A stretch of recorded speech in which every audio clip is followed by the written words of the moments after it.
How to change your region in Stumble Guys. Hello guys, this is Atticus and welcome back to another tutorial video.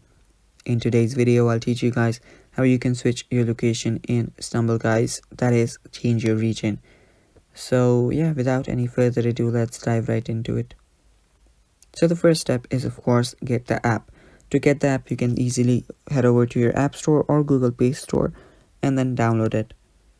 After you do that, open your Stumble Guys app up and it should look something like this. Now head over to the gear icon that is on the top right corner, and now you're on your settings. After you're on your settings, you need to be sure that you're on the Generals tab. There are different tabs such as audio, interface, camera and more. Make sure that you're on the General tab, and right there you will see your server region, and right besides it you'll find the change button.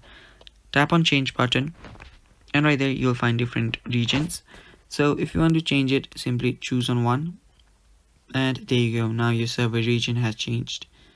If you want to change it back again, you can head back to the same place and then change it to someplace else. And that is how you can change your region on Stumble Guys, and that is all for today's video. Stay tuned for more, and bye bye.